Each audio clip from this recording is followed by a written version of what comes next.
Estamos ao vivo. Olá, muito boa noite, muito boa noite, muito boa tarde, queridos amigos que carinhosamente eu chamo de rádio lovers, que são os amantes da radiologia. Estamos aqui hoje fazendo a nossa live, vamos dar início ao nosso webinar. Então, em primeiro lugar, eu quero agradecer a você, agradecer a sua presença, que já é um vencedor. Ao invés de estar dormindo, passeando, tomando cerveja, você está reservando uma parte do seu tempo para investir em conhecimento, para investir na sua carreira. Eu sou Vinícius Pedroso, sou farmacêutico por formação, fundador e presidente da EAD Plus, que já é considerada hoje, graças a Deus, depois de muito esforço e com muito orgulho, uma das maiores instituições de ensino online para profissionais de saúde da América Latina. Já atingimos mais de 15 mil alunos certificados conosco. Temos alunos em todos os estados brasileiros, em alguns países, principalmente da América do Sul e aqui no Mercosul, como Chile, México, mas temos também alunos lá no nosso continente europeu, principalmente Portugal e Espanha, e junto com vocês a gente vai continuar essa luta de expandir, mas acima de tudo, com todas essas autoridades da área da radiologia, eu queria dizer que a nossa verdadeira missão é elevar a profissão do radiologista no Brasil, valorizar a profissão do profissional que atua na área da radiologia. Uma área que eu aprendi a ter plena admiração, gosto demais, e a gente sabe, sem a área da radiologia não existe medicina. Em segundo lugar, depois de te dar os parabéns e fazer uma breve apresentação da EAD Plus, eu quero agradecer aos nossos palestrantes de hoje. Eles vão se apresentar individualmente, cada um, mas já lhe asseguro que o que você tem aqui hoje é um presente. 5 profissionais, líderes e formadores de opinião com grande conhecimento técnico na área da radioterapia. Eu quero, então, para dar sequência no nosso bate-papo, dar alguns recados. Primeiro, a live é transmitida ao vivo, eu deixei aberto o bate-papo no nosso canal do YouTube, e aí onde você está assistindo também no site da EAD Plus, provavelmente, se o nosso TI trabalhou direitinho, tem aí embaixo um formulário onde você consegue mandar pergunta. Então, ao final da nossa transmissão ao vivo, eu vou passar para os nossos palestrantes e convidados algumas perguntas que a gente vai receber de você que está nos assistindo, tá? Se você não puder assistir até o final, se acontecer alguma coisa, você perdeu, ou tem um amigo que você quer convidar, fique tranquilo, porque a live vai ficar gravada dentro do blog da Radiologia, na EAD Plus, e você vai poder assistir depois, quantas vezes quiser. Não perca, de 5 a 9 de agosto, um outro recado importante para você, de 5 a 9 de agosto vai acontecer o CONARAD, Congresso Nacional de Radiologia, online, gratuito e com certificado. Então, lhe convido a entrar lá na EAD Plus ou nas nossas mídias sociais, fazer a sua inscrição, que é cortesia, e conhecer um pouquinho das nossas pós-graduações também. Temos 2 pós-graduações na área de radiologia. Para dar sequência, obrigado pelo seu tempo. Eu quero chamar agora, então, o Eric para compor a mesa, que é o nosso coordenador da área de radiologia aqui da EAD Plus. Então, por favor, Eric. Obrigado, muito obrigado. Então, o Eric vai dar sequência para a gente. Boa tarde, tudo bem? Estamos aqui na nossa primeira mesa redonda online da Radiologia EAD Plus. E nessa tarde de sábado, o tema escolhido para iniciar é radioterapia. Como o Vinícius falou, temos aqui autoridades na área da radioterapia, profissionais que, enfim, estarão abertos para debater, falar a respeito da área, perspectivas futuras, tirar dúvidas. E, nesse momento, eu peço para que cada um se apresente, fale um pouquinho da sua carreira, do seu currículo. Enfim, vamos começar nossa conversa, nosso bate-papo. Boa tarde a todos. Meu nome é Wellington Oliveira, sou tecnólogo em radiologia. Hoje eu atuo no Instituto do Câncer do Estado de São Paulo e também sou especialista em radioterapia. Boa tarde, meu nome é Paulo Henrique, PH, como alguns me conhecem já, né? Já atuo na radioterapia há 20 anos. Hoje eu trabalho na PS Santa Marcelina, na parte de coordenação.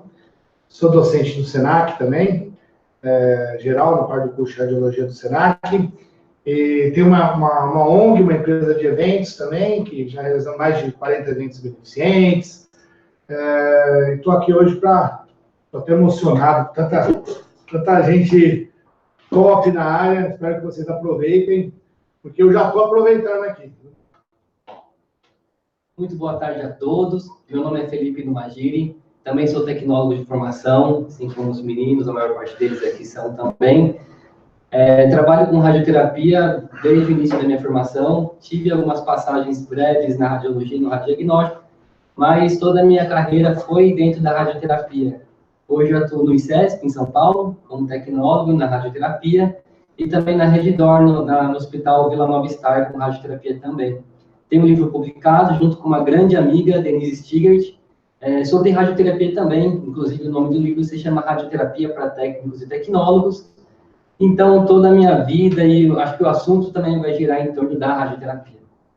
Bem, boa tarde a todos. Eu, fechando o bloco de apresentações, queria primeiro agradecer a oportunidade ao EAD Plus, em nome do Vinícius e do Eric. Obrigado pelo convite.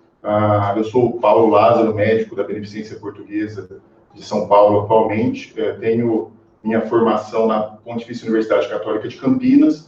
Depois disso, eu fiz a residência médica em radioterapia lá na Universidade Federal de São Paulo. Fiquei por lá um tempinho, acabei fazendo também doutorado. E aí eu vim para a Beneficência, tenho um MBA em Inovação em Saúde, e gosto muito de discutir inovação, não só na nossa área, mas em toda a medicina. E vai ser um prazer estar aqui conversando com vocês sobre esse tema hoje. Muito bem. Bom, para começar a nossa conversa, então, eu queria perguntar para o Paulo, pedir para o Paulo falar um pouquinho, durante esses 20 anos de radioterapia, você passou por várias mudanças, né, Paulo? Evoluções, enfim. O que você deixaria como mensagem para os novos profissionais que estão começando na área da radiologia e pretendem trabalhar com radioterapia? Boa pergunta. Esses 20 anos, eu posso dividir em alguns blocos, né? Eu posso falar do profissional, que teve uma grande evolução esse profissional, né? Eu vejo o tecnólogo em radioterapia hoje muito mais inserido no tratamento do que antigamente, né? Sendo ele buscando conhecimento mesmo, a gente vê uma busca do conhecimento bem maior, a procura, né? A acessibilidade ao conhecimento acho que ajudou bastante, né? Hoje a pessoa na casa dela, ela pode ter conhecer um pouco mais, ela pode ter acesso, né? Quando eu comecei, não tinha esse acesso, né? Essa ajuda, tanto o senhor Google, né? A gente tinha a Barça, né? Lembra da Barça? Acho que você lembra da tua época, a Barça? Você é da época da Barça? Ixi, você não, né, Felipe? Enciclopédia? Da Barça? Minha mãe está pagando até hoje essa Barça. Tem que fazer a pesquisa, era exaustivo, de buscar o conhecimento, hoje a acessibilidade. Então, estou vendo que o profissional está acompanhando isso, né? Tanto nessa parte também da evolução do equipamento, que é outro bloco que eu posso falar, né? Evolução do equipamento geral da radioterapia, né? Antigamente, para acertar uma próstata, fazer um campo, né? 10 por 10, colimava as beiradinhas, né? E pau na máquina, né? Hoje em dia você faz com um campo menor e mais eficiente, né? Eu falo ainda que o objetivo da radioterapia, o grande objetivo da radioterapia a gente combater o câncer, né? Mas eu acho que primeiramente por poupar estruturas sadias, né? Porque não adianta você tratar, falar, eu curei, e o paciente não tem qualidade de vida depois, né? Então, outro bloco também que eu acompanho que evoluiu bastante nesse aspecto também tecnológico, né? Hoje o paciente faz a tomografia dele, está na casa dele, já, o pessoal já sabe em cada entrada e saída de campo, quanto de dose que vai chegar. Então, essa evolução também eu vejo bastante também. Eu estou vendo que o profissional está acompanhando isso. Os cursos, né, de VMAT, os congressos, as aulas que a gente acaba dando, o pessoal procura, vai atrás, né? Para esse estigma de apertador de botão, né? Muitos, felizmente, ainda falam isso, né? Infelizmente, o próprio profissional ainda fala, alguns isso, né? E não tem isso, não tem apertador de botão. Você lida com uma tecnologia monstro, tem 3 monitores na sua frente ali, tem imagem que você faz, imagem que você compara, né? Tem muitos médicos que confiam tanto na equipe, né? Até para verificar portal, falar, dá uma olhada no controle, tá bom. Então eu vejo essa evolução também, eu fico muito feliz. Depois do Dr. Paulo, os meninos também, o Dr. Paulo pessoalmente pode exclamar melhor, né? O impacto que isso causou no paciente, né? Benefícios, né? Mas antes até desse detalhe em relação ao benefício direto ao paciente, Paulo, eu queria que o Felipe falasse um pouquinho a respeito do que o profissional técnico ou tecnólogo que atua com radioterapia ele precisa ter como bagagem, né? Você acabou de falar a respeito de novas tecnologias, a própria interação com o ACT, planejamento 3D, enfim, né? Na sua opinião, Felipe, você que está, hoje em dia, atualizado com as novas tecnologias disponíveis aqui no Brasil, né? O que um profissional precisa ter como bagagem teórica para ingressar na radioterapia atualmente? Bom, esse é um tema bastante complexo, porque quando a gente fala de teoria baseada na nossa área, é muita coisa. Então, o básico todo mundo já sabe. Então, bom conhecimento de física da radioterapia, um bom conhecimento da tecnologia que a gente está trabalhando, conhecer o equipamento que eu estou manipulando. Eu acho que isso é o essencial. Essa semana assisti um vídeo de um amigo de profissão nosso, do Cláudio. Ele falou que a nossa formação não começa no estágio, começa na sala de aula, né? Então, a gente é contratado na sala de aula. Então, lá é a principal, talvez o principal ambiente de uma pessoa que busca entrar na radioterapia, começar com um bom estudo, uma boa base teórica.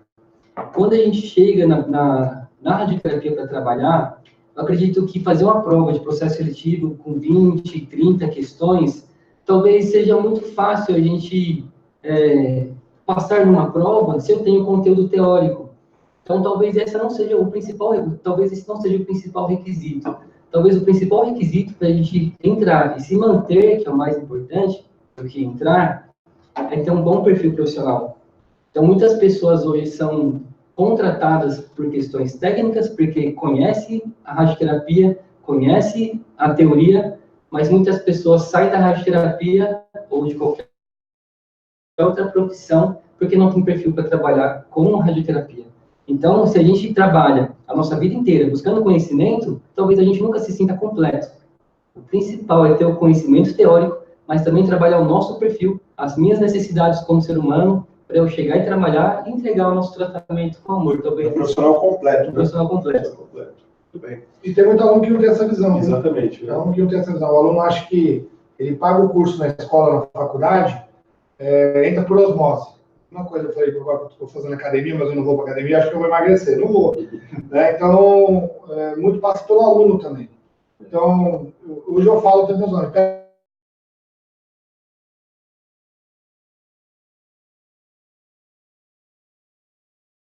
mestres, né? Dependendo dele mesmo, de ele ir atrás, tudo. Também passa pelo aluno também. E você também deve saber, assim, as entrevistas de emprego hoje em dia estão cada vez mais difíceis, né? Seja você, o Felipe abordou a parte técnica, a parte... O aluno vai lá, ele prova que ele sabe toda a teoria, né? Bonito, né? E na entrevista ele acaba reprovando, né? Postura, uma série de fatores que não se encaixam dentro da empresa, né? Exatamente. Se encaixa dentro da empresa. Eu até falo para os alunos, né? Busca os valores da empresa, vai entrar no site. Muitas vezes eu pergunto para o entrevistado assim, falo assim, o que você acha da instituição Santa Marcelina? Eu acho legal. Não, eu quero escutar que ele fala assim, uma fundada em 1800, o cara pesquisou, o cara mostrou interesse. A maioria das vezes ele nem sabe. Nem sabe nem o valor da empresa, não sabe nem o que a empresa preza. Então, muitos acho que, não sei com você, reprovam na postura ali, na hora de se portar, tudo, você fala, meu Senhor do céu, estou ficando com medo, né? E o empenho também do aluno, né? A gente não sente falta daquele aluno empenhado, aquele aluno que tem vontade, que tem gana mesmo, que você vê nos olhos que ele quer vencer a profissão. Isso, né? está faltando isso aí. Vou dizer até um fato curioso. Teve uma vez, uma entrevista de emprego, a menina errou uma pergunta só da prova, ótimo. Né? Aí eu olhei o currículo, graduada, pós-graduada em radioterapia, pesquisa dentro da área de radioterapia, né? E eu estava no aparelho com ela e eu falei assim para ela, assim, tudo tranquilo, vou fazer só a prova prática aqui. Eu falei para ela assim, pega a rampa de mama. Eu falei, formação, ela não tinha experiência, né? Mas ela tinha estágio, né? E ela ficou procurando a rampa de mama na sala. Eu pego a rampa de mama, e a rampa de mama estava ali. Quase que a rampa de mama pulou no colo dela. E ela passou pela rampa de mama, eu olhei o currículo dela e falei, nossa, currículo bom, prova. Cadê isso? E será que ela aproveitou o estágio dela? Aí eu falei, olha a rampa de mama ali, ó. Ela, a rampa de mama, eu aprendi numa de outra cor. Eu falei, não, aqui não tem preconceito de cor, raça. A rampa de mama é sendo pretinha, moreninha, azulzinha, japonesa, é assim a rampa de mama. Aí eu falo assim, o que ela aproveitou no estádio, fez lá tantas horas, será que aproveitou mesmo? Será que buscou isso mesmo? Então tá faltando isso, eu vejo também. Doutor Paulo, e você? O que você tem que falar para a gente a respeito da radioterapia atual, a importância do tecnólogo, as novas tecnologias, os benefícios que os pacientes podem ter com o tratamento moderno? Sim, eu acho que a gente, nesse bate-papo, inclusive que o Paulo já fez a introdução, a gente tem uma perspectiva muito boa em radioterapia, né? A gente faz radioterapia e tratamento com radiação ionizante desde que a gente descobriu o raio-x. Isso aí, a gente descobriu o raio-x em 1894, 95, e em 96 já estava tratando. Um ano depois, já tinha tratamento com radiação ionizante. O fato é que até meados de 1950, a gente utilizava quilovoltagem ainda, era difícil o tratamento, e a gente acabou descobrindo a radiocirurgia, por um lado, né, com estereotaxia, foi o neurocirurgião que descobriu até esse procedimento, por isso o nome. E enquanto a gente tinha um lado com uma tecnologia altamente milimétrica e que entregava a dose de uma maneira muito delicada no paciente, do outro lado a gente ainda estava sofrendo um pouco pela ausência da tomografia, de planejamento, que isso tudo começou a ser incorporado a partir da década de 80, e com isso a profissão inteira começou a crescer, né? Infelizmente, hoje ainda no Brasil, a gente tem um déficit enorme de aparelhos, a gente tem um déficit de aproximado de 200 máquinas, apesar das 80 que foram fechadas pelo governo e que estão sendo instaladas, se Deus quiser, né, que está demorando um pouco, mas elas estão sendo instaladas sim, e ainda assim a gente vai ter esse déficit. O fato é que todos os serviços que funcionam hoje, a gente tem notado que eles estão evoluindo. Então, quer dizer, a gente está desativando os nossos cobaltos, que era, acho que o remanescente dessa época que eu falei, mais antiga, onde a gente fazia um tratamento só baseado na radiografia, né, sem a tomografia de planejamento, sem um tratamento tridimensional. O que o Paulo deu exemplo, que eu achei um exemplo fantástico da próstata, eu falo muito para os meus pacientes. Vocês imaginem que, há um tempo atrás, um paciente, quando ele fazia o tratamento da próstata com radioterapia, ele não ficava curado na maioria das vezes. A gente fazia um tratamento que, inclusive, o urologista mais antigo, que é quem faz a cirurgia, acha ainda que é paliativo. Acha que a radioterapia de hoje é paliativo pelo que ele tem de conhecimento da radioterapia. A gente fazia ali um tratamento bidimensional, sem a tomografia, tratava o paciente, não conseguia dar a dose total de radioterapia porque as complicações eram enormes, e mesmo assim ele internava por cistite, morria às vezes por hemorragia da bexiga. Então, a gente via esse tipo de alteração com doses baixas e não curativas. Hoje, a gente consegue aumentar a dose 40% a mais, 30%, 40% a mais, e fazer com que esse paciente seja curado com uma taxa de complicação mínima, né? O aceitável hoje para complicação é 5% no máximo. Então, a gente, quando avalia a dose do programa, a gente está vendo ali quanto a estrutura, como o Paulo bem falou, a estrutura de risco está recebendo, né? As estruturas normais estão recebendo uma dose alta. Opa, peraí, então vamos ter que dar um jeito, vamos fazer alguma coisa, vamos mudar esse planejamento. A gente fica muito feliz, porque a maioria dos reduziu demais, e a maioria dos serviços tem incorporado isso. Lá na minha instituição de origem, tanto na Escola Paulista quanto na Beneficência Portuguesa, a gente, inclusive, mesmo com o Sistema Único de Saúde não colocando no pacote de um tratamento de tomografia, a gente absorveu o custo e fazia, porque a gente sabia que aquilo era o melhor e que o paciente, tendo menos efeito colateral, ele também vai voltar menos ao hospital, vai ter menos até custo para a própria instituição. Então, isso é uma coisa importante que a gente precisa discutir, né, que a incorporação de tecnologia, ela não traz só um gasto a mais para a instituição, você acaba economizando inclusive nessa área que eu falei. Exato. O paciente tem um trabalho até bem interessante, Eric, que é de 2016, de um brasileiro que falou sobre todas as mazelas aí, as dificuldades que a gente tem na nossa radioterapia. E 5 mil pacientes morrem por ano por ausência e por falta de acesso ainda no Brasil. Apesar de tudo isso que a gente falou que está melhorando, mas ainda existe um déficit grande. E em mama, por exemplo, se você consegue fazer a radioterapia no tempo certo, você consegue salvar em 15 anos 1.500 pacientes de morrer por conta da doença. Então, isso representa mais ou menos 10% dos pacientes acometidos por tumor de mama nesse período. Mas vejam que a radioterapia, ela é muito importante, sim, mas ainda falta muito acesso. E por isso que é importante, acho que essas iniciativas de conversar, discutir até com o pessoal, acho que isso ajuda a gente a entender isso como um contexto geral. Até aproveitando esse gancho, a gente sabe que, por conta de vários fatores, né, principalmente o envelhecimento natural da população, existe uma tendência de aumento gradativo do número de casos de câncer no Brasil. Como é que você colocaria a importância da radioterapia no combate ao câncer ao longo dos próximos anos? Aí, também fazendo um link com perspectivas futuras para profissionais que queiram trabalhar com radioterapia. Importantíssimo. A gente, na década de 40, tinha uma sobrevida média brasileira, tinha uma sobrevida média de 43 anos. Não faz muito tempo, né? Nossos pais, nossos avós viveram isso. A média, essa sobrevida média, era quase a sobrevida média do Império Romano. Então, quer dizer, se evoluiu muito pouco nessa época. Mas a partir do momento que a gente descobriu a antibiótico terapia, descobriu a vacina, a sobrevida saltou e quase dobrou. Hoje a sobrevida média de alguém que mora lá na Coreia do Sul é de 89 anos. A expectativa de vida ao nascer é de 89 anos. É uma expectativa absurda. E lá é o país com o maior número de centenários, né, percentualmente, em relação à população.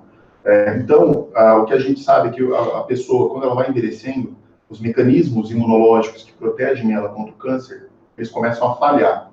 E aí, por isso que você vê mais pacientes com câncer a partir dos 50 e 60 anos. Por isso que a incidência é tão grande. Provavelmente, a gente vai ter uma subida muito rápida, inclusive no Brasil, até por conta da melhora da qualidade de vida das pessoas, né, o enriquecimento da própria população em geral. A gente sabe que ainda não é o ideal, mas com certeza o mundo tem caminhado para um enriquecimento, principalmente na região das Américas, da Europa e da Ásia. E isso acaba impactando, fazendo com que aumente a taxa de sobrevida e também a taxa de câncer. Antigamente, quando eu estava conversando com vocês, por que todo mundo morria cedo? Por conta de doenças infecto-contagiosas. Isso hoje não é mais uma realidade no Brasil, graças a Deus, ainda em alguns bolsões de miséria, mas não é a realidade para o Brasil como um todo, né? O que a gente sabe é que a pessoa, então, ela passa essa fase e começa a ter eventos cardíacos, principalmente, ou câncer. Então, quando ela começa a ter câncer, o que a gente preza é que ela tenha um tratamento mais rápido, como eu comentei, mas a gente sabe que a gente tem que estar preparado para isso, né? Se demora para atender um paciente, ele vai acabar evoluindo mal e não vou conseguir curá-lo com esse tratamento que eu propus. A ideia, que a gente sabe é que até 2040 é muito provável que a gente aumente o número de câncer no Brasil, a taxa de câncer no Brasil, entre 50% a 70%. Então, é muita coisa, tá? É muita coisa. Então, a gente tem que se preparar mesmo, porque isso vai impactar diretamente na vida do Brasil. E de todos esses casos, cerca de 70% dos pacientes passarão por radioterapia. Isso. Até tem alguma estimativa mais conservadora que diz 40%, mas entre 40% e 70% devem passar por radioterapia em algum momento do diagnóstico. Por exemplo, uma coisa que eu comento muito com o pessoal lá na Beneficência Portuguesa, a gente tem feito radiocirurgia de pulmão. Radiocirurgia de pulmão, para quem não conhece, é um tratamento com a radioterapia, né, com radiação ionizante, localizada na lesão e com uma dose muito alta por dia. Então, a gente faz lá 4 aplicações, mas você pode fazer até 5 aplicações, eventualmente até 8, como no protocolo holandês. O fato é que com a radiocirurgia, você cura o paciente tanto quanto a cirurgia. Em uma doença, a expectativa de vida é ruim. O tumor de pulmão, ele se diagnosticado tardiamente, a expectativa de vida, a sobrevida de um paciente com estágio mais avançado é de 30% em 3 anos. Se você faz a radiocirurgia no estágio inicial, é de 90%. Então muda muito. E a radiocirurgia está sendo incorporada agora no ICESP, lá na Beneficência Portuguesa, em outros locais também tem se feito no Brasil, que é algo que a gente não falava há 10 anos, né? Então tudo isso tem mudado. O benefício da evolução tecnológica. Exatamente. E o técnico é muito importante, que o técnico, o tecnólogo, ele esteja atualizado por conta disso. A gente também, apesar, pelo mesmo fato de estar começando, é uma técnica que ela vira habitual para o serviço que tem, mas é necessário que o técnico faça um treinamento muito grande, que ele esteja habituado a trabalhar com esse sistema novo, né, de estereotaxia, de radioterapia seguida com IGRT, né, guiada por imagem, para poder fazer isso, e não é simples. Então, por isso que a gente fica muito feliz quando tem esse tipo de bate-papo, que a ideia é essa, estimular isso, como a gente tem falado aqui, vocês citaram, muito legal. Bom, falando agora com o Wellington, né, Wellington? A gente sabe que nós estamos aqui em São Paulo, um grande centro, todas essas novas tecnologias disponíveis, né? E você viaja bastante, dá palestras aí por todo o Brasil, né? O que você teria para falar um pouco do contexto da radiologia, da radioterapia no Brasil? O que você enxerga de deficiências e de oportunidades em outros estados, Wellington? É muito importante falar que a radioterapia no Brasil, ela cresceu significativamente, né? Se nós compararmos a radioterapia feita há 6, 7 anos atrás, nós melhoramos muito hoje, atualmente, tanto por qualidade e quantidade.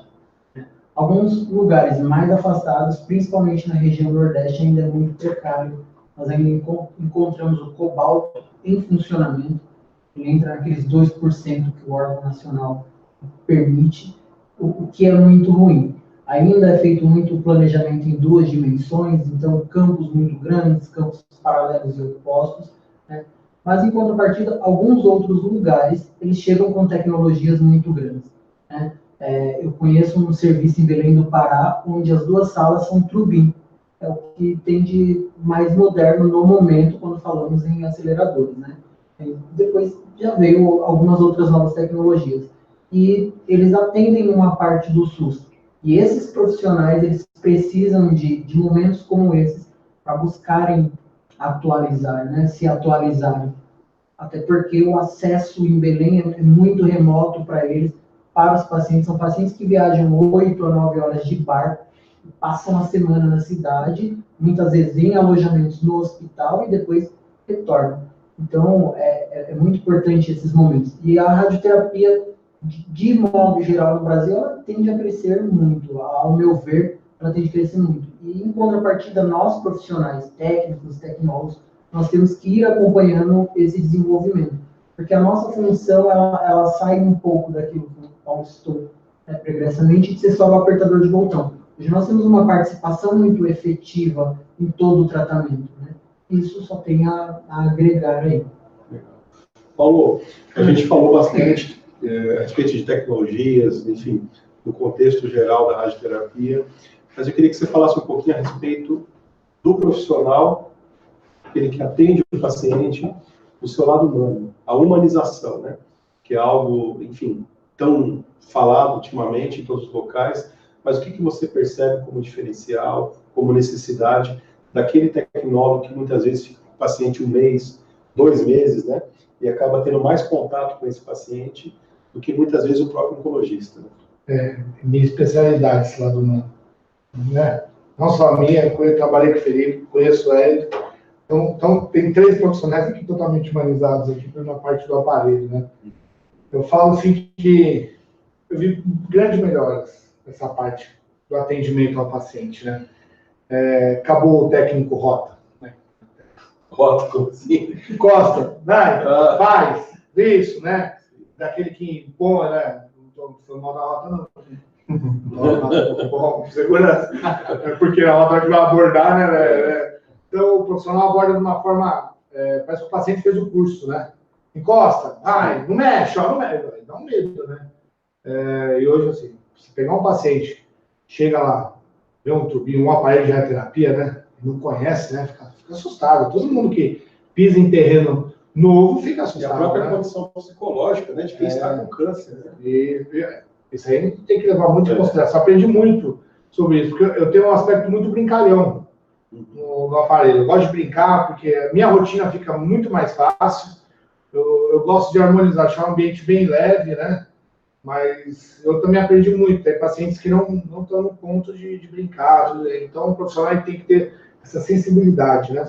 Receber bem o paciente. A gente tem 12 minutos, uma média de 12 minutos, 15 minutos para atender, né? Fazer todo o procedimento, né? A gente tem que ter essa sensibilidade de conduzir o paciente da melhor forma possível, né? Eu gosto muito, eu falo que a parte que eu mais gosto do tratamento é o último dia, é o dia do abraço. Eu adoro dar um abraço no paciente, essa troca de energia, né? A gente está numa cidade tão fria, mal a gente conhece o nosso vizinho do lado, né? Ainda você olha para o vizinho, é capaz de ainda dar briga, né? Está faltando muito disso. Então, eu vejo que o profissional de radioterapia, pelo menos todos que eu trombei até hoje, tem um lado humano cada vez mais aflorado, mais, né, de saber receber bem o paciente, tratar bem o paciente, explicar o procedimento para o paciente, né? Você vai chegar para o paciente, deita, baixa a calça, pelo amor de Deus, né? Nossa, não é assim, né? Explica por que está fazendo, qual o objetivo disso, para que está fazendo. Contribui até para a adesão do paciente. Né? Ele fica mais tranquilo para seguir todo esse caminho. São muitos dias de tratamento. E toda a equipe de radioterapia, o médico, o enfermeiro, mas somente o técnico, tem uma parte muito especial no tratamento, que é o que mais vê o paciente. Acompanha o paciente todo dia. Tem muitas pessoas carentes, principalmente paciente carente, sabe? Tem paciente que o filho dele, a filha, não escuta ele em casa. Ele tem só a gente para conversar ali muitas vezes, né? Ele está naquela correria, né? E o paciente quer conversar alguma coisa, né? Quer puxar assunto, né? Quer conversar, né? Eu quando comecei na radioterapia, eu era magrinho. Tanto que o paciente dá bombom, dá chocolate, eles querem agradecer de qualquer forma, eles querem, né? Eu até brinco, teve eu falo quando a gente está com vontade de comer alguma coisa, só comentar, né? Falo, nossa, vontade de comer um lanche pernil, no dia seguinte eu um lanche pernil, né? Brincadeira, né? O paciente não sabe como agradecer, né? Tem paciente que é muito grato, né? Tem paciente que, de alguma forma, ele, no último dia, né? A gente tem rituais que eu acho muito legal na radioterapia, o CESP executa, do sininho, o ring the bell, que eu acho legal, essa de valorizar o paciente. Então, eu vejo não só o técnico, mas a equipe em si mesmo, cada vez mais sabendo lidar com a situação e com o paciente em si. Aquela coisa de deita, fica quieta, abaixa a roupa, acabou, vamos tratar. Não, hoje eu vejo... Porque se o profissional não for assim, ele não vai para frente. O mercado seleciona. Se o profissional não agir de uma forma correta, também não é para ficar alisando, mas não vai para frente. E eu vejo também na equipe médica, pelo menos os médicos que eu trombei até hoje, bem atenciosos, saber lidar, SUS, convênio, não importa. Eu vejo que o médico é uma pessoa que precisa de uma ajuda, ele está ali para estar colaborando de alguma forma. Então eu vejo o lado humanizado cada vez mais legal, né? E como destaque, que eu bato palma, é quem cuida de parte pediátrica. Sim. Eu falo para mim que é o meu ponto fraco. Não sei do Elton, do Felipe. De todos nós. É um ponto fraco. Mas, assim, no começo, a minha parte mais difícil da minha caminhada na radioterapia foi com uma época eu comecei a tratar pediátrico. Eu me abalava muito, mas na hora ali, criança, vamos lá, tudo. Eu questionei muito sobre a vida, né? Questionei muito sobre por que está acontecendo isso, né? E eu quero deixar um parabéns também para quem cuida diretamente, né? Parte pediátrica, porque é outro cuidado, né? Hoje a gente vê máscara, a gente pintando máscara, herói, né? Todo mundo está fazendo isso, está muito legal. Tem um serviço fazendo isso. Teve reportagem que o técnico se vestiu, né? Acho que vestiu o capa do super-homem. Uniforme, super-herói preferido da criança. Lindo isso, cara, lindo. Então eu estou cada vez mais feliz. Eu vejo que o profissional está evoluindo nessa parte humana também.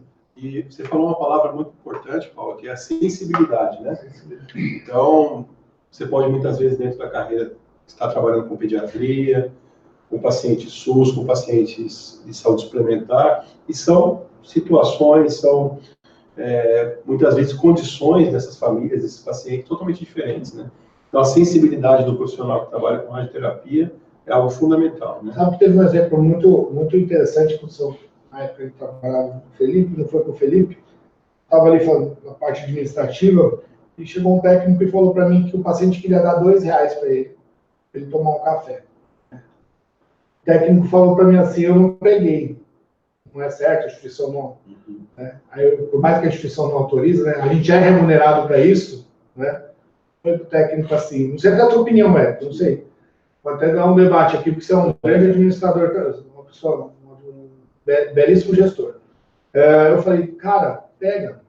Não sei onde você achar café por R$2, mas aquilo ali, tem gente que agradece com um abraço, tem gente que agradece com uma caixa de bombom. Sim.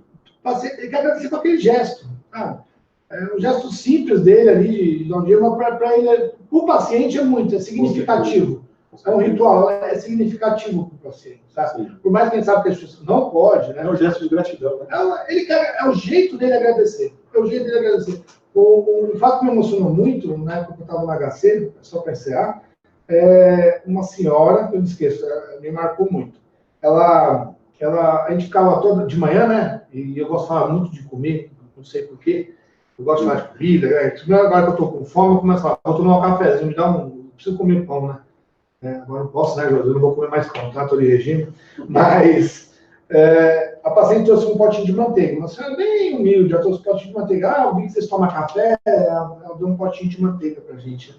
Pô, agradecendo, a gente estava precisando mesmo da manteiga, porque só a bolacha com sal que a gente pegava não estava dando certo. Aí fomos lá, comemos tudo com bolacha, o paciente ficou super contente. No dia seguinte, estava boa a manteiga. Eu falei, não, a manteiga é deliciosa, realmente, um sabor especial. Né? Depois eu descobri que essa paciente, para comprar aquela manteiga, era o único dinheiro que ela tinha. Ela, com vergonha, ela veio a pé da casa dela até o HC. Nossa. Depois eu fui descobrir que essa senhora, ela morava ali perto da minha casa, que é ali na região do aeroporto. Então ela andou ali da Avenida Santa Catarina, quem conhece São Paulo, até o Hospital das Clínicas. Aí ela estava com vergonha do ônibus, de pedir, ela foi a pé. E na volta ela voltou de ônibus porque ela tinha a condição certinha dela. Olha que gesto incrível, né? Agora imagina se você recusa presente, né? Como é que ela ia se sentir, né? Essa é uma parte legal da radioterapia que a gente vê isso. Não é o ganhar o presente, ganhar o bumbum, não é o ganhar. É a forma que ele encontra de valorizar o seu serviço. Com certeza. Né? Tem paciente que fala assim, não te trouxe nada, não, dá um abraço aqui. Pronto, tô ótimo. Aí, presente maravilhoso, né? Então eu vejo isso cada vez mais na equipe de radioterapia, eu vejo cada vez mais isso. Chegaram algumas perguntas aqui, o pessoal da técnica está nos passando, e eu queria passar para vocês, agradecer aqui a Edilza Santos de Santana, ela é técnica em radiologia, e ela pergunta se hoje ainda se usa fontes naturais como o cobalto 60. E aí, vamos lá. Isso. Como o Edson comentou, a gente utiliza em alguns locais, mas assim, a radiação ionizante, a gente sempre vai falar do acelerador linear, porque é o habitual, né, que a gente conhece.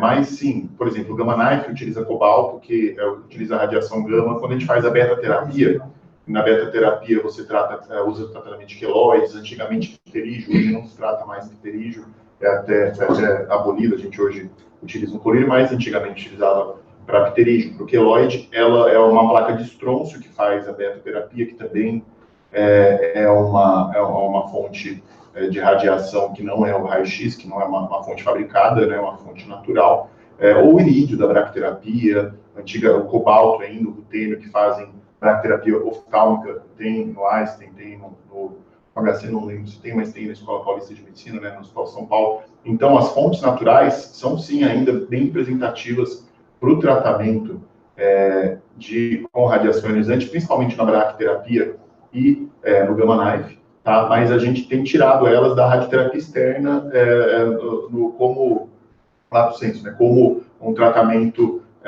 para um paciente padrão. Normalmente agora a gente tem migrado para aceleradores lineares. Esse da Bahia tem cobalto? Você está indo para a Bahia, né? Tem bastante. Na Bahia não tem nenhum mais, por incrível que pareça. Que legal. Mas tem uma cidade que tem uma Unacom, apenas um AL, um 600C, no bloco ainda, para atender 90 mil pessoas. No bloco. 90 mil pessoas. Fila de espera de mais de 150 dias. Essas são as realidades aí do Brasil, né? Até alguns colegas aí que queiram também participar, contando como é o seu serviço de radioterapia em regiões aí do Brasil, também contribuirão com o nosso debate aí, né, com a nossa conversa. Quantos cobalto deve ter? Quantos cobalto tem solto aí, né? Eu lembro de uma estimativa, eu posso estar enganado, se eu estiver errado aí, e algum espectador souber, coloque aí, mas se não me engano eram cerca de 40 a 50, uma coisa Ainda assim. tem tudo isso de cobalto. Eu acho que estavam sendo desativados, mas era um número parecido. Corresponde a 2% de todos os serviços do país.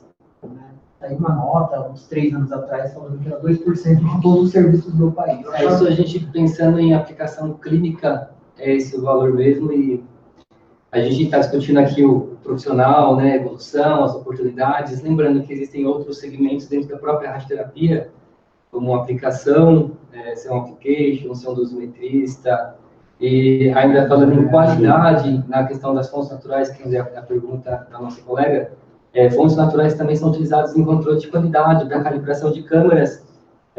As câmeras que a gente utiliza para controle de qualidade diário, semanal, mensal, anual, de equipamento em radioterapia. Então, essas fontes, quando não utilizadas em situações clínicas, são utilizadas em dosimetria, porque é uma atividade conhecida, um tempo de meia-vida conhecido, a gente já sabe o que esperar de uma leitura de uma câmera dosimétrica. Então, pelos cálculos de atividade e meia-vida. Então, além da utilização clínica, né, onde o valor reduzindo agora, mas tem muita utilização dosimétrica também. Bom, aproveitando que o Felipe falou um pouquinho a respeito das várias atuações dentro da radioterapia, né, Felipe? Você que já passou por CT simulador, por aparelho, e agora está se desenvolvendo também como dosimetrista, queria que você falasse um pouquinho a respeito da atuação do técnico, do tecnólogo nessas diferentes áreas da radioterapia. Aproveitando a sua pergunta, Eric, tem uma pessoa perguntando para nós sobre o mercado de trabalho, a visão de vocês, inclusive, e como é que vocês enxergam a visão do mercado de trabalho e para o segundo semestre desse ano, considerando, acho que, a economia atual, né? Então, pode começar, Felipe. Bom, eu vou falar então de um dos profissionais de uma das categorias dentro da radioterapia, que é o serviço de dosimetrista, o profissional dosimetrista. É uma profissão que cresceu muito no Brasil nos últimos tempos. Não é uma profissão nova quando a gente pensa em radioterapia no mundo. O dosimetrista já existe há muito tempo nos Estados Unidos, fora das Américas, na Europa também. Nossos vizinhos aqui do Mercosul também têm dosimetristas sensacionais, mas no Brasil é uma situação um pouco mais nova. A gente teve o início de uma associação de dosimetristas há pouco tempo, em 2019 mesmo. Eles fizeram uma contagem, está aproximadamente 120 o número de dosimetristas atualmente no Brasil.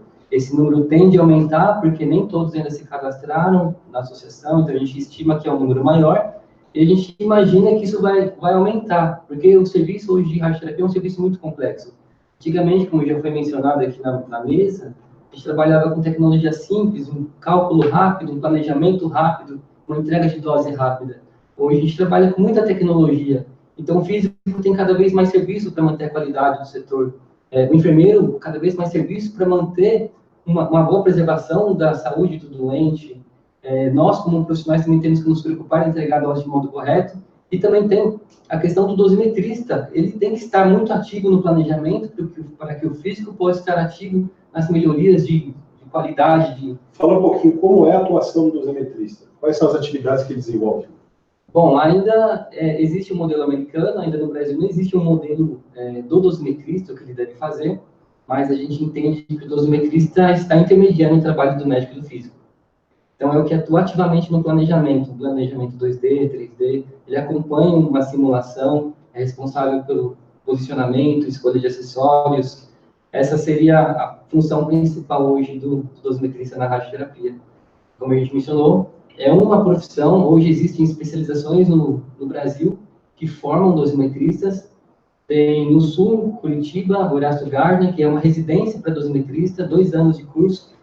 Em São Paulo tem outra também, tem aparecido mais, né? A gente imagina que vai aumentar o número de especializações, ou quem sabe até uma faculdade de dosimetrista, a gente pode também colocar novas ideias aqui na mesa. Né?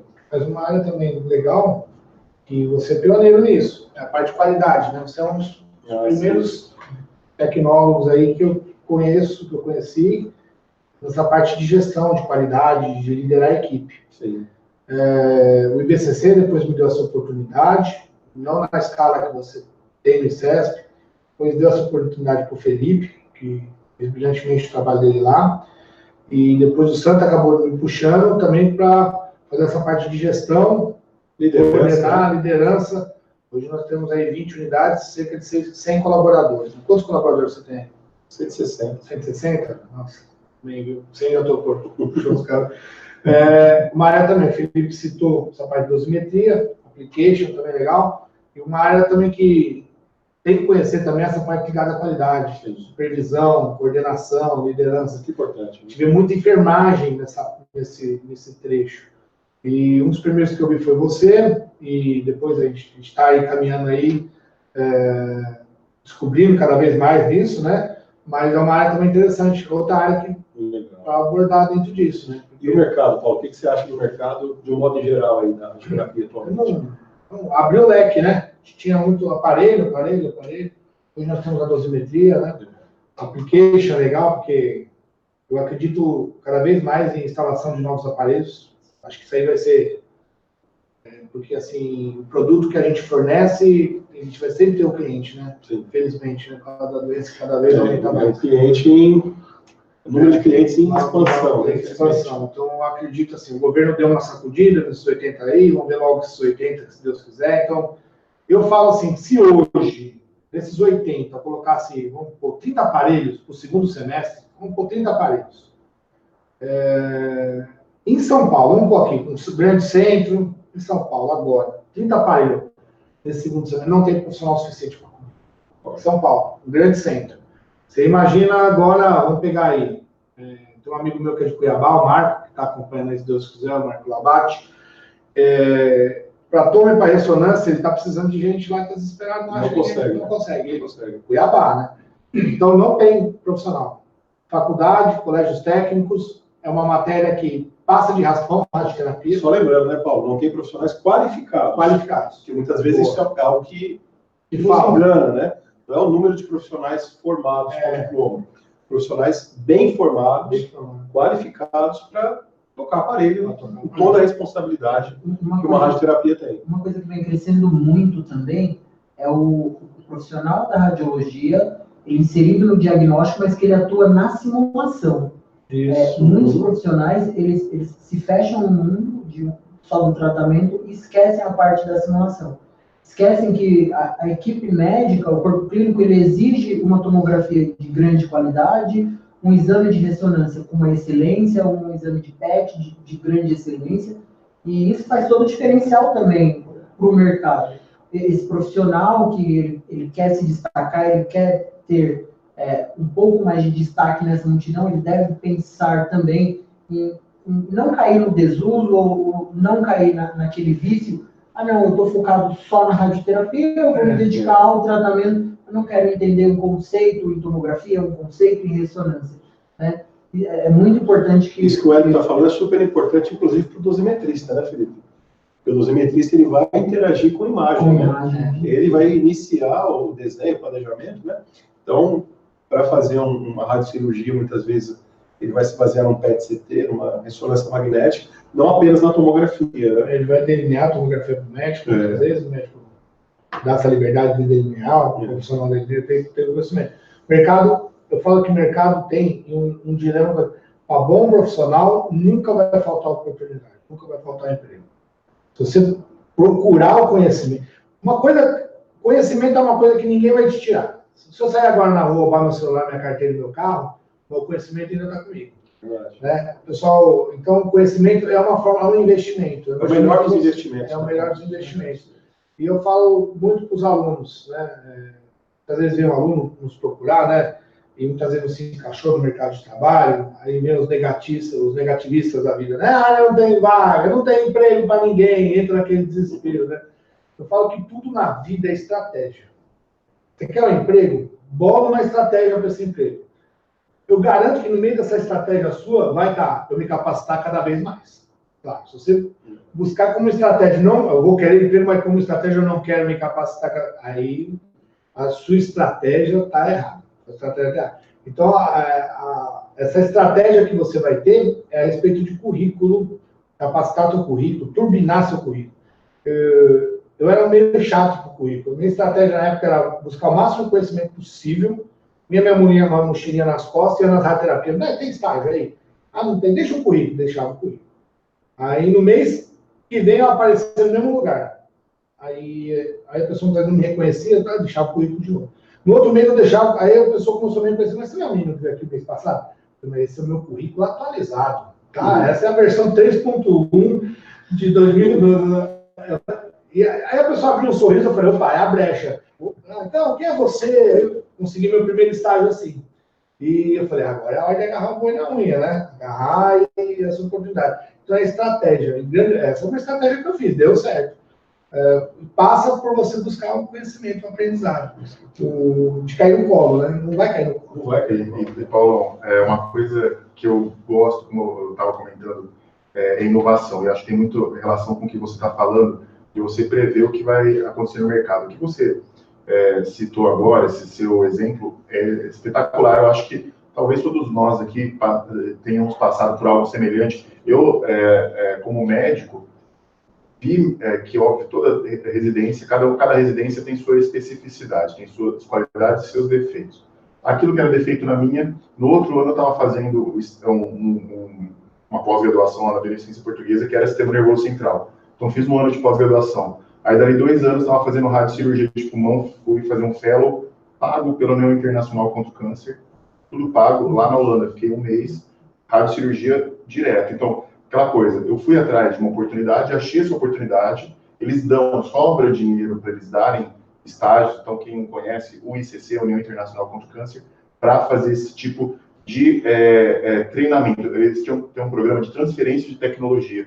E aqui eu via que a radiocirurgia de pulmão não tinha, mas que tinha em outros lugares. Pô, vou fazer. E deu certo. Hoje, alguns residentes nossos até fazem esse programa, já fizeram esse programa, né, que agora, pelo menos lá na nossa instituição, a gente tem feito muito, então, para a radiocirurgia de pulmão não é mais o foco.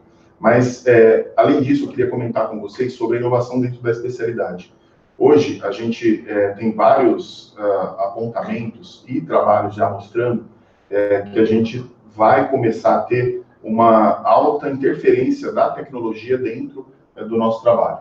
E é uma interferência boa. Eu acho que nessa hora não dá para ser corporativista, achar que não precisa do computador, não precisa da máquina, a máquina é importante sim. Para vocês terem uma ideia, tem um trabalho do Congresso Mundial de Câncer de Pulmão do ano passado, que comparou o laudo de radiologistas versus uma máquina com inteligência artificial. A máquina, além de ser muito mais rápida, era mais acurada, 15% mais acurada que o radiologista. E aí, nesse mesmo trabalho, pensaram, vamos juntar o radiologista e a máquina? Aí o resultado vai ser melhor, né? Não, foi intermediário. A máquina, na verdade, o médico atrapalhou o diagnóstico da máquina. Era, claro, uma situação difícil, apesar de ser um centro muito capacitado no diagnóstico de câncer de pulmão, eram todas lesões difíceis de avaliar, senão não ia fazer sentido o radiologista conseguir acertar o diagnóstico 100% das vezes, mas o fato é, as máquinas estão aí e vão ficar. Né? Já tem alguns estudos em planejamento de radioterapia, delineamento de radioterapia com inteligência artificial, também mostrando a mesma acurácia que os médicos, porque a máquina ela consegue avaliar milhões de imagens, enquanto a gente consegue avaliar só algumas imagens. Durante a nossa vida, 100, 200, 300 mil imagens. A máquina consegue avaliar 20 milhões, a base de dados dela é enorme. Então, a gente vai ter que também, nesse sentido, se habituar a entender onde pode ficar o nosso espaço aí, né? Dentro dessa nova tecnologia. Isso é importante, acho que é uma coisa que nenhum lugar no Brasil ainda faz, mas que como tem essa questão do meu interesse particular específico em inovação, eu acho que é uma coisa que já é para ficar com a orelha em pé, avaliar, de vez em quando procurar trabalhos, que já tem trabalho saindo, a maioria deles, claro, são trabalhos de fora do Brasil, mas vale a pena começar a ver um pouco sobre isso também. Olha, é uma dica sensacional, né? O profissional tem que se preparar, na verdade, aí é o que a gente fala da bagagem teórica, né? Como lidar com essas novas tecnologias sem bagagem teórica? É possível, né? Então, não apenas o esforço, né, a dedicação, a atitude, mas também o preparo teórico, que é fundamental para todas as inovações que... E a terapia é curta esse preparo. A faculdade é pouca aula aqui, né? É muito focado no diagnóstico por imagem, né? Então, não sai preparado.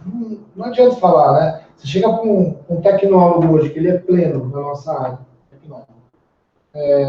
vamos pegar esse tecnólogo, ele não fez pós, não fez nada. você coloca ele para a parede, cara, eu não sei, pode ser que você tenha conseguido, mas eu não vi até hoje de desempenhar, porque são tiros curtos, né? São 10 aulas, vamos contar aqui 10 aulas na faculdade, 40 horas, dessa média, né? O curso da radioterapia. Aí nesse tiro curto aí, um é prova, um dia é prova, então vamos pegar que nós temos 8 a 7 dias de aula para dar radioterapia.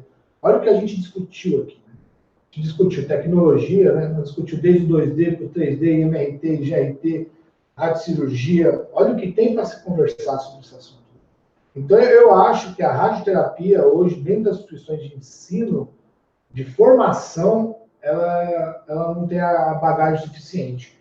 Eu tenho que buscar após, né? Aí tem aluno que fala, eu queria fazer após uma especialização, não tenho dinheiro, né?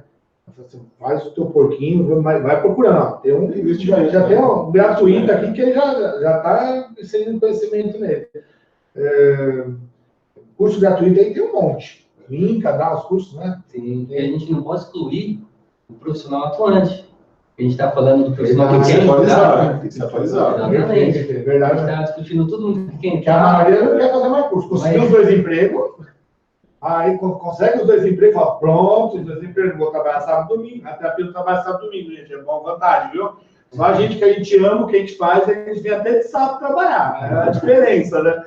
Mas, né, emenda feriado em alguns lugares, né? Quando a chefia é legal, né? A chefia dá uma mais. Aí se a chefia fala, não pode emendar, a gente vem com a questão de radiobiologia, não tem que ter continuidade, né? Joga isso também. Mas isso é muito importante. Então, o que eu vejo é buscar o conhecimento. Hoje tem esse conhecimento gratuito, pago, tem como você buscar esse conhecimento, né? Não quer, vai, senta você num lugar, né? Tem um monte de livro. Hoje é possível, é mais fácil o profissional ser um autodidata, né? Você tem o conhecimento disponível aí a custo muito baixo. Né? Por isso que o caso da empresa da EAD Plus, o caso do EAD, quando surgiu o EAD, eu meti o pau no EAD. Eu falo, que várzea, o que está a educação desse país, para onde está indo? E aí eu comecei a conhecer um pouco mais. Interatividade, o que é o EAD, tudo, né? Temos aí o doutor Paulo Lázaro, acho que você é um terapeuta que tem um canal, né? Acho que sim. Qual que é o seu canal? Meu nome, o Paulo Lázaro é meu nome todo, Paulo Lázaro de Moraes, lá no YouTube. O canal já show de bola. É muito legal. Aquele do Wolverine lá que você falou. Até na praia, você viu? Eu vou até na praia. Então, olha o conhecimento que a gente tem aqui. É a distância. Você está dando ensino à distância. Então, hoje não. Hoje eu sou fã do EAD. Aí, hoje eu busco, assim, me aperfeiçoar dentro do EAD e aprender a estudar EAD. Em casa, né? Em casa você tem que se disciplinar. O aluno em EAD tem que ser disciplinado, né? Porque eu tenho problema com a geladeira, porque toda hora eu vou na geladeira, né? Tá o curso rolando, vai na geladeira de volta. Essa é a questão. A tecnologia vem, ajuda, mas a gente também tem que se doutrinar. Paulo, o mais importante, você consegue, dentro do EAD, além de todas as ferramentas que a gente comentou, claro, tem vários tipos de EAD, mas a gente está falando dos EADs de qualidade, né? É verdade. O que a gente vê é que, assim, o aluno consegue absorver muito mais, porque apesar da saidinha na geladeira, que vai no banheiro, ele pode voltar à aula, ele pode reassistir aquilo que ele não entendeu. E é diferente de repente, uma aula clássica, onde você, eventualmente, perde um conteúdo porque não conseguiu chegar, ou porque tem algum problema. Já era, né? Perdeu. É o caso de hoje. Muita gente me perguntou, poxa, eu não vou poder assistir e tal. Calma, vai estar disponível no canal, trabalhando, depois você pode entrar, assistir outra vez. Então, democratiza, né? O conhecimento fica muito mais democrático. Né? Bom, e a mensagem que vocês gostariam de passar para o pessoal? Uma mensagem final, enfim. Bom, espero que todos vocês tenham gostado. Agradeço a oportunidade de todos vocês de partilhar por esse momento. Muito obrigado mesmo. Muito proveitoso. Aprendi muito. Acho que não é aprendido, porque você vai guardando muitas informações aqui. E busquem o máximo possível de capacitações, essas oportunidades que a EAD Plus dá. Agora vem um congresso grandioso, com fortes nomes aí. E tem grandes palestrantes aí, nossos palestrantes. Tem um cara que trabalha em radioterapia. É bom, Palestrantes de peso. De peso. aproveitem essas oportunidades, né? Porque o mercado ele vem mudando e com as inovações, com as tecnologias, o mercado vai exigir um profissional muito mais preparado. O recado que eu tenho para vocês é: busquem o conhecimento. Categoria técnicos e tecnólogos em radiologia. Se unam. Se unam. Para de reclamar. Corre atrás. Backyard selfie. Aí, bom, beleza. Para de reclamar. Né? A gente tem mania de culpar terceiros. Muitas vezes a culpa está no primário, no primeiro aqui com a gente. Busque o conhecimento. Vá atrás. Ame o que você faz. Eu conheço profissionais que estão em 2 empregos e estão ganhando bem, mas parece que não amam o que faz. Então a vida passa desagradável para essa pessoa, né? A gente ama o que faz, a gente está aqui. Você pega aqui hoje, né? 3 tecnólogos aqui que amam o que faz. Podia estar em casa hoje jogando PlayStation, FIFA Soccer. A gente está aqui porque a gente ama. A gente ama disseminar conhecimento, a gente ama o que a gente faz, né? Tem aqui o Eric, pô, gestão, não precisa nem falar, o pessoal da radioterapia, radiologia conhece muito bem. Médico radioterapeuta aqui, renomado, Paulo Lázaro aqui, né? Que dos 3 aqui eu dou destaque mais pro doutor, porque não é porque você é médico, não, eu tô puxando o saco, não, doutor.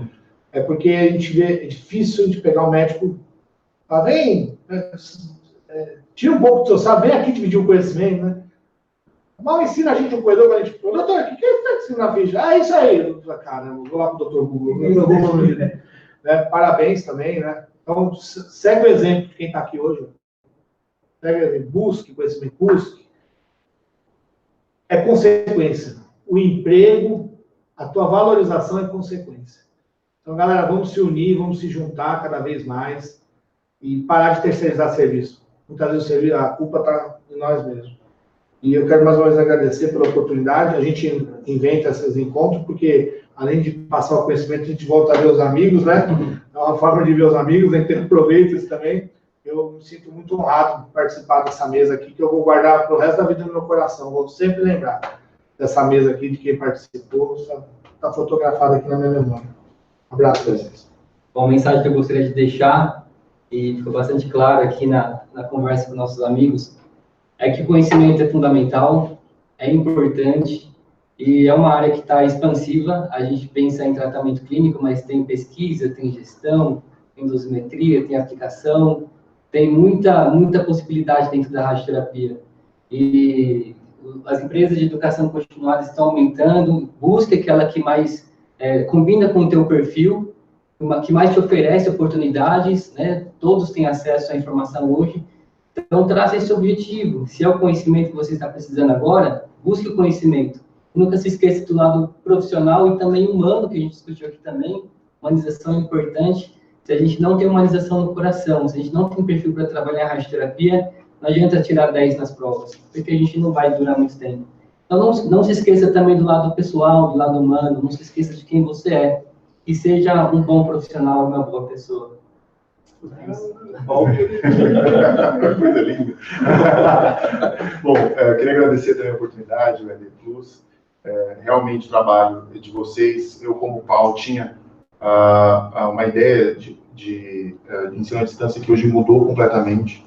Eu considero hoje essencial o ensino à distância, inclusive, seja ele isoladamente em alguns aspectos ou em outros, junto com o presencial, claro, sempre vai ser importante o estágio, tudo, mas ele realmente faz uma diferença absurda. Você não consegue colocar 90 alunos numa máquina de radioterapia para aprender adequadamente, mas você consegue mostrar para todos eles via EAD para poder aprender. Então, eu queria agradecer a oportunidade, realmente mudou a minha visão sobre o tema. E uma coisa que eu acho que eu sempre falo, inclusive para os meus filhos, tenho 3, então eu sempre repito, eles estão brigando entre eles. Mas eu falo assim, você é responsável por tudo aquilo que te cerca, não é só pelo que você faz. Então, se o seu chefe é o seu problema, na verdade, você está ali porque você quer. Então, você tem que saber lidar com esse problema e tem que começar a valer para o seu chefe a ponto dele ter medo de te perder, de você ser tão bom, você está tão capacitado, que você consiga emprego onde você queira. Então, assim, procurem as oportunidades. A última dica que eu queria deixar aqui é aquela do meu estágio que eu fiz. Eu, como médico, eu era ex-residente, não tinha condições de fazer aquele estágio na Holanda, fui com fomento internacional. Eu procurei e consegui achar que procurem esse tipo de oportunidades também na internet. A União Internacional contra o Câncer, a UNCC, tem bastante coisa, não tenho certeza se tem também para técnicos, porque eu procurei para médicos, mas com certeza vocês vão achar alguma coisa para vocês. Obrigado, pessoal. Muito bacana. Bom, agradeço a participação de todos. Realmente, como o Paulo falou, uma tarde muito agradável, né? Com amigos acima de qualquer coisa. E essa é a missão da EAD Plus, né? Tentar reunir aí as boas cabeças da radiologia, fomentar temas que são pertinentes, atuais. E nós vamos ter outras mesas como essas. Inclusive, vocês podem, nas nossas redes sociais, no site da EAD Plus, sugerir temas também. A próxima será sobre ressonância magnética, com outros colegas, muito bacana também. E a mensagem final, aí, em nome da EAD Plus, em nome do Vinícius, nosso diretor, busquem o conhecimento, plantem, né? A lei da semeadura, né? Plantem, que com certeza vocês vão colher ótimos frutos. Bom final de semana a todos, boa tarde, obrigado aí pela audiência.